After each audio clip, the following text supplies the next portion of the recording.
Hi everyone. So I've got a few slides to go through, give you an overview of how to storyboard. Much like rigging and texturing and modeling, storyboarding is a pretty specialized area. You can get a job as a storyboard artist. So we're not going to turn you into professional storyboard artists across the course of 15 slides, but just to give you a little bit of an overview, we'll talk about some aspects of storyboarding, camera angles, shot types, camera movements, that kind of thing. And then this video will set you up with some tasks to do as well. So the instructions for the next 2 or 3 tasks relating to this will be in this video at the end. Right, so very quickly, you may have heard of beat boards. So I just wanted to briefly go over the difference between beat boards and storyboards. I can't remember the name of this artist, but there's an artist, an animator who blogs about these sorts of things, and he made these excellent resources. I've got a whole PDF full of this guy's work. It's very good. But he talks about how beat boards are used to talk about the broader themes or beats of a movie or the actions in a scene. And they look more like the illustrations in a storybook. So just go over this very briefly. So for example, here we have a sequence involving a kid getting bullied by larger kids. That kid transforms into a large, powerful creature, and then the creature scares the bullies away. So these are 3 sort of key parts of this little sequence. Whereas a storyboard is going to have much more attention to specific camera angles in each specific shot in that sequence, rather than just the 3 or 4 main beats of that scene. So here's an example of a storyboarded version of that scene. So starting off with the shot here of the kid's feet on the ground, and the note here indicating that the background's moving. The camera is panning up, which I think is known as a tilt, but I wouldn't like to correct this guy. So the camera is panning up to the character's face, and then we see the character confronted by these bullies here. And so we've got this sort of shot from below. Switching to a shot from above, we've now got the point of view of the bullies. The amulet's starting to flash. We have a shot from below of the bullies, so this is indicating their dominance, bearing down on the small kid. And then we see the changes in the expression. So 2 key moments there highlighted, and then we've got this moment where the amulet that's going to protect the kid starts glowing, and presumably he's about to begin to make that transformation. So the idea here is that you have got so much control. So the benefit of this project is you get to be your own auteur. You get to be your own. You get to take control of every aspect of this project. So you guys come up with the concepts. You guys do all the draft designs. You do all the sound. You get to choose whether there's dialogue or no dialogue, but you also get to choose how the story is told visually. So the artist here could have shot this starting sequence completely differently. It's about how you choose to tell that story visually. We could have seen the kid walking along through this park on his own from a bird's eye view, looking down, emphasizing the space that's surrounding him and how vulnerable and small he is. But the artist chose to focus in on the feet for whatever creative decisions or whatever creative reasons he had. Maybe he wanted to emphasize the sound of the footsteps, or maybe it was another way of showing his size compared with surrounding objects, for example. And again, the artist has decided to shoot this sequence here, these 2 frames here from below. But again, that could have been a close-up on one of these characters' eyes to show the emotions in the facial expressions and emphasize how excited and cross and mean this character is. But the artist has chosen to shoot it from below, from the kid's perspective. Okay, so this is all about you taking sole control over everything and designing how the story is being told visually. So sequence of hand-drawn sketches or visual images that are supported by script notes and other information. Each individual shot in the storyboard is going to represent a camera shot, an angle, a camera angle, the action or what's going on in the scene, but it's also going to show camera movement. So the pan up here indicates that the camera is moving. And it's, as I say, how are you going to put this stuff together to effectively tell a story? I know, I'm sure I saw a sort of behind the scenes interview with Simon Pegg and Edgar Wright talking about Shaun of the Dead, and they do their storyboards on post-it notes and they stick them on the wall so they can then move these things about and swap out different options. So it's a planning tool, a way of highlighting any potential obstacles and visualizing the sequence of your film or your animation or your ident, and then providing a tool that the whole production team can work from. So in industry, there's a list of reasons why these are needed. It builds a connection with the viewer, the production team. It helps communicate a vision, helps in production direction. It's used to pitch, so quite often along with mood boards and concept designs. It can be used to pitch the story for investment and funding. For you guys, the main purpose is, and it's a very, very important one, is as this production, is this pre-production planning tool, a way for you to plan before you start going in and animating in Blender. And I cannot emphasize enough how important that is. It really helps to practice this sort of thing. As I said earlier, it is a specialized area. It is a an art in itself. And so something you're going to have to do over the next few days, I think, is think about TV and movies that you're watching from the perspective of a storyboard artist. Try noticing shot types and think about why the cinematographer or the director chose to frame the scene in that way. Out of the almost infinite choices available to them, why did they select that shot to push the story forward at that time? So you are going to have to practice this. There's going to be a few or a couple of tasks that we'll give you to help you with that.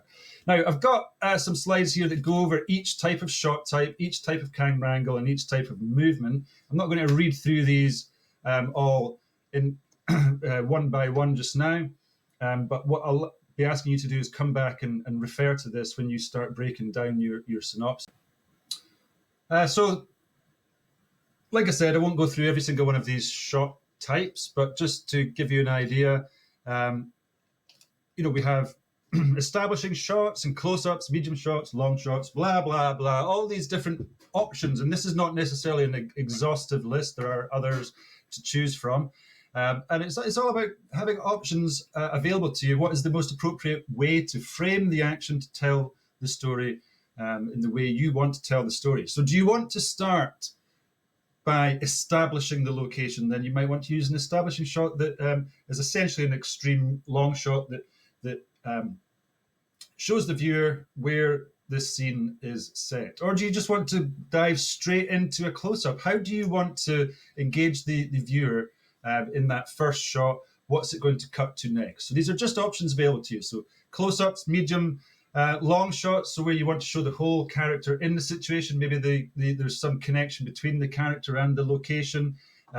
Extreme close-ups, often used if you want to emphasize something in particular or show the emotions. You might, like in the Clint Eastwood screenshot from earlier on, you might want to have a close-up on the face or an extreme close-up to show those emotions. So a variety of different shots, but they are used for different reasons. So again, refer back to the notes and consult them when you're making your choices. And then we have camera angles. So this is how the camera is used to frame the subject. So from different points of view. So usually from a different point of view. So we have worm's eye views where you're looking up at something, usually to emphasize the importance or the dominance or the size or the scale of that subject matter. A point of view, if you want to show the audience the point of view of a particular character. Down shots where you're looking down on the action. So this is showing the vulnerability of the character in the situation, the distance below the character hanging from the ledge. So again, that could be framed in a different way. this part of the scene could have been framed with a point of view shot, looking up at the sky and the birds. It depends on how you want to, what you want to convey about the scene at that time. This is a particularly dramatic view on the action here, and you might cut to a close-up of the fingers slipping from the ledge. You've got these options in terms of how you want to tell the story. Camera movements are a different thing, again, that are combined with these shots and these angles. So we have pans, and again, there's a list here with more detail. I'm not going to read through them, but I'll show you some of the examples here. So pans, which is short for panoramic, where the camera is normally mounted on a tripod, and sort of pans, just like you do with the middle mouse button in Blender. You pan across the scene from left to right or right to left. Tilts, where you're moving up and down vertically. Zooms, where you can alter the focal length on the lens of the camera to zoom in or out on the subject. Should be very sparingly used, I would say. But this again is subjective and comes down to taste. But it's used. A zoom tends to be used if you really want to emphasize and focus on something in particular. So maybe the expression changes and the camera zooms in on that expression. And then similar to that is a dolly shot, where the camera lens doesn't change, but the camera physically moves towards the the subject. So I think normally the camera is attached to some kind of, I think in Evil Dead, I'm sure I read that Sam Raimi attached his camera to a roller skate or a skateboard or something and dragged it along with a string along the floor of the cabin to get these dolly shots. And we've got truck in and truck out shots, which is similar to a dolly, but the camera's moving left to right. And similar to that is a pan, which I think I've mentioned already, where the camera's fitted on a tripod and it's rotated left or right. This is something that can be used a little bit too much. I mean, not necessarily, I mean, it's, so you can see this character is looking in her bag for the keys. And here the camera pans to the location of the keys. So there's a specific reason for using that pan. I will say that it's another one that's often overused in student work, but more often than not, the camera's sort of free form, almost handheld, a bit like in your fly-through. That's one thing that we've got to really watch. Don't just be rotating the camera all over the place. Think about how you can sort of cut to different shots and transition, I think, more effectively than using these rotated camera movements. But then we've got tracking shots. This is where a camera is fixed on a character usually, and they are moving, so particularly good for walk cycles, that kind of thing, where the camera follows the character moving through the scene. Handheld camera shots, often used in documentaries or to make the scene feel more kind of dramatic. Lots of shaky hand movements. Rack focus, this is when the camera's focus changes from something in the foreground to something in the background. So not strictly a camera movement, but it's a similar sort of idea. Okay, so that's a rough overview of different types of shots, different camera angles, and different types of camera movement. All things that you need to be able to combine in your storyboards. So what have we got here? The art of storyboarding. This is just some tips, I think, on where to begin. So before you get started, you need to break down your synopsis. Really, a storyboard artist would work from a script. So they'd have a script produced by the script writer, and they would be handed that, and they would work in a similar way to a comic book artist. They would work from a script from the writer. They would start sketching up these storyboard frames as thumbnails. So we've done thumbnails before, you know the concept, just very small drawings that are removed from the details that just show the composition and the shot types and the camera angles. So before you start the storyboard, I will be asking you to do some hand-drawn or digital thumbnails. So just rough versions of the panels in your storyboard, just so that you can knock that together very quickly. I mentioned earlier about how Edgar Wright used to do that on Post-it notes. If you've got Post-it notes, that would be ideal. And then this is just me going to go over the 3 tasks related to the storyboarding section of task 2. So the first thing we're going to get you to do is something created by Laura, which is a storyboard for a scene in Jurassic World that Laura's put together. There's a link in the document to the scene on YouTube. You need to watch that scene and compare the scene with the storyboard. And then there's some questions at the bottom of the document to answer about how the filmmaker has used these various different camera angles and shot types to communicate particular messages about what is happening. Okay, and then this is going to be an assignment. This is something that I want you to work through. It's a 20-minute exercise, work through and then submit so that I can have a look at it. And then the next task you'll be doing, and I'll give you more direction on when and how long to dedicate to these tasks on Classroom. But the next thing I'm going to get you to do after you've had that little practice, a little study of the Jurassic World scene, is to start breaking down your synopsis. So you'll need to go back and consult and read what you have decided the beginning, the middle, and the end of your story is. And I'm going to get you to write down a list. First of all, just type out a list of shot types, camera angles, camera movement. So shot 1 is going to be this shot type. It's going to be a bird's eye view. And the camera movement is going to be tracking the character as she walks through the kitchen or whatever it might be. Okay, and you're just going to go through breaking down that beginning, middle, and end into these key shots and how you're going to tell that story visually, but just bullet point it out first of all.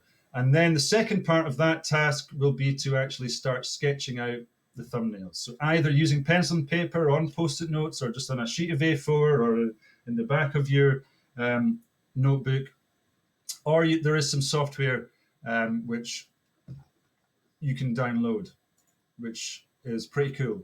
So there's this Storyboarder software which you can download for free, and it's essentially a drawing app that will put your drawings into individual frames. So key thing is, though, these are not professional drawings. This is where you can get away with doing stickmen. I know that Jamie in our talk earlier on was talking about how you can't get away with using stickmen in a game design course. This is the time where you can. So essentially allows you to put together very, very quick frames, and you can even export it out as an animatic, which is an animated version of your storyboard, which I might actually get you to do still. Haven't quite decided on that one yet. So very, very brief, as quick as you can. The idea is that you're going to work very quickly on this. Okay, so that's the second task. This is just a half hour, maybe 45 minutes. And again, this will be something that you will submit to an assignment on Classroom. So you've got the Jurassic World task to do. There's going to be the synopsis breakdown where you list out the shots, and then you're going to take that list and actually draw out thumbnails from that list. Okay, and this week I'll be allocating time in your lessons to do these tasks. The third task is the actual storyboard itself. So I thought I may as well talk about these tasks while I've got your attention. So the actual storyboard task itself, once you've broken down your synopsis, once you've created your thumbnail drawings, it's time to start laying out the frames of your storyboard. So you're going to be doing that in Blender. So I want you to take your final environment and save it as storyboard.blend and append your character. If you're not sure how to append your character, I have made a video on how to do that. It's in the playlist on YouTube, so you'll be able to find it there. And then you're going to add a camera for each shot and just set up each shot from your thumbnails. Take the first thumbnail that you've drawn and put your character in the environment and line up the camera so that it matches that thumbnail. And then, the whole time you should be reviewing your decision-making decision. Is this your decision-making process? Is this the best option to show the audience what's happening at this point in the narrative? And then I suppose the idea then is that you're actually going to render out each frame. You could conceivably, if it's easier, just use the snipping tool, but make sure you're using the correct aspect ratio. Too many times these storyboards have come in and the students have snipped out a square, or it's in portrait mode or something. Use the camera in Blender to give you the aspect ratio that you're required to use, okay? And either render out a low res, just a small version of it to chuck in your storyboard template, or snipping tool it out. I don't mind which. And then you're going to be using arrows to show camera movements and arrows to show character movement. Okay, so just color code those arrows. You make sure you include arrows to show that the camera is moving one direction or the other. And then we're going to be using a series of labels on each frame. So you will need to label the shot number, what the shot type is, medium close-up in this example, explain a little bit, so annotate the action, a bit of information on the cinematography. So here we've got shallow depth of field, the character's in focus, the background's blurry. What sound we have, is there any dialogue in this frame, and what is the duration? So this is really important. It's got to fit into that 30 seconds.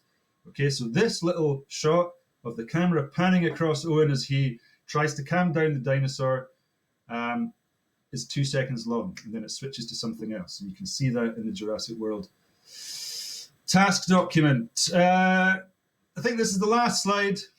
So just a few tips, and again, I'm going to ask you to look at these slides so you can check these in your own time.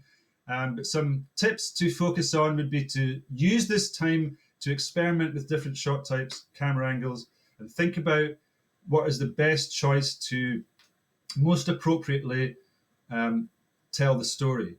Do you need a close-up? Is the camera moving? Are you going to zoom in from a medium shot to a close-up? Or are you going to cut? What's the transition going to be? Watch TV and movies as a designer, okay? Next couple of nights while you're watching the telly, and I would definitely take a break from some gaming and pay attention to some adverts or a YouTube video, and think about why why the camera angles, why the shot types, why the camera movement was chosen for that particular moment, and really start noticing these things, because they are designed for you not to necessarily notice on a conscious level. So you need to come out of that mode and try and notice these things in the TV programs you're watching, please, because it's one of the best ways to start thinking in that way.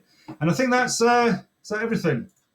Okay, so there's 3 tasks, and I will be setting those tasks individually on Classroom this week. Okay, hope that's helpful.